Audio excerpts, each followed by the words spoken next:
Hi అండి, అందరికీ నమస్తే. Welcome back to our channel జ్యోతిష్ వంటశాల. ఈ రోజటి వీడియోలో నేను మ్యాంగోస్తో కేక్ చేసి చూపిస్తున్నాను.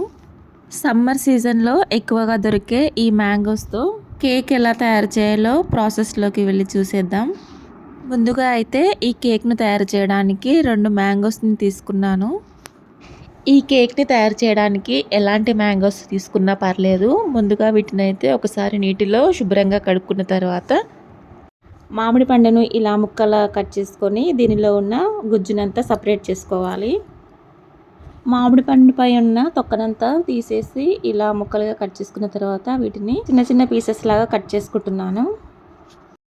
ఈ విధంగా కట్ చేసి పెట్టుకున్న మామిడి పండు ముక్కలన్నీ ఒక మిక్సర్ జార్ తీసుకొని అందులోకి వేసుకుంటున్నాను. నెక్స్ట్ ఈ మిక్సీ జార్లోకి 1 కప్పుతో 1/2 కప్పు షుగర్ని కూడా వేస్తున్నాను. షుగర్ని కూడా ఈ మామిడికాయ ముక్కల్లోకి వేసుకున్న తర్వాత దీన్ని ఇప్పుడు మెత్తగా బ్లెండ్ చేసుకోవాలి. ఈ విధంగా బ్లెండ్ చేసి పెట్టుకున్న మిక్సీ జార్లోనికి 1/2 కప్పు ఆయిల్ని కూడా వేసుకుంటున్నాను. నేను ఇక్కడ మొత్తం ప్రాసెస్ అంతా మిక్సీ జార్లోనే చూపిస్తున్నాను కాబట్టి పిండిని కూడా ఈ మిక్సీ జార్లోనే వేసుకొని కలుపుకుంటున్నాను. నెక్స్ట్ ఈ మిక్సీ జార్లోనికి 1.5 కప్పుల గోధుమ పిండిని కూడా వేసుకుంటున్నాను. తర్వాత దీంట్లోకి 1/2 teaspoon baking powder, 1/2 teaspoon వంట సోడాను కూడా వేసుకున్న తర్వాత ఇవన్నీ కలిసేలాగా 2 మినిట్స్ పాటు బ్లెండ్ చేసుకోవాలి. ఈ విధంగా బ్లెండ్ చేసుకున్న తర్వాత మూత తీసి చూసాక ఈ కన్సిస్టెన్సీ వచ్చింది. నెక్స్ట్ దీంట్లోకి కర్డ్ని కూడా యాడ్ చేద్దాం.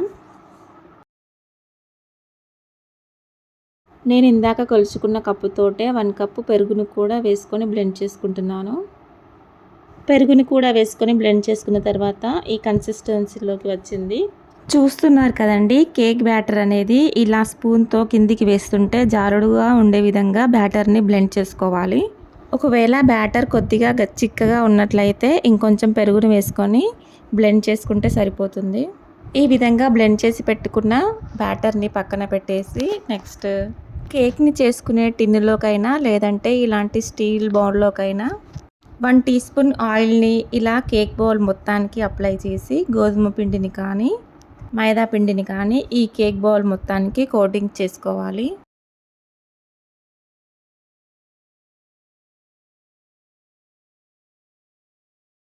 ఈ విధంగా కోటింగ్ చేసి పెట్టుకున్న కేక్ బౌల్లోకి మనం ఆల్రెడీ ప్రిపేర్ చేసి పెట్టుకున్న కేక్ బ్యాటర్ని ఇప్పుడు ఈ బౌల్లోకి వేసుకోవాలి.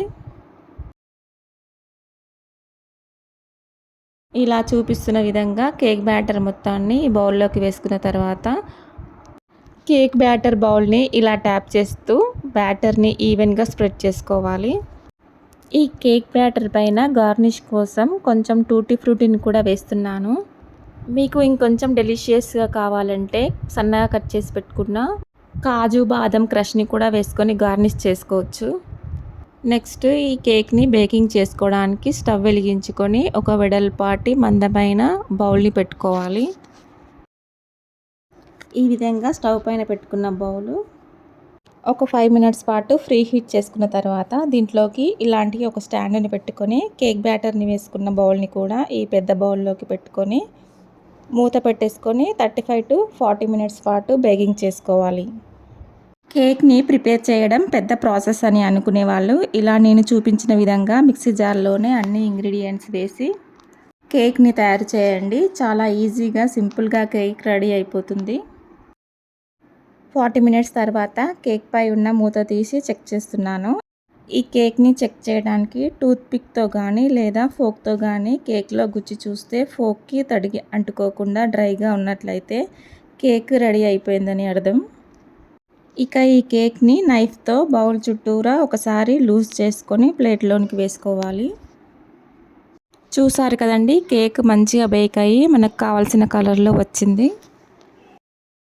ఇంట్లో ఎప్పుడైనా మ్యాంగోస్ ఎక్కువగా ఉన్నట్లయితే మీరు కూడా ఇలా ఒకసారి మ్యాంగో కేక్ చేసి పిల్లలకు చేసి పెట్టండి. చాలా చాలా టేస్టీగా ఉంటుంది.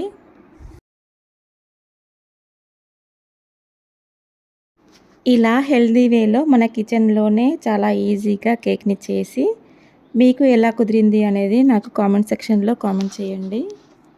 ఈ మ్యాంగో కేక్ రెసిపీ కనుక మీకు నచ్చినట్లయితే ఈ వీడియోని లైక్ చేసి షేర్ చేసి సబ్స్క్రైబ్ చేసుకోండి. Thank you for watching.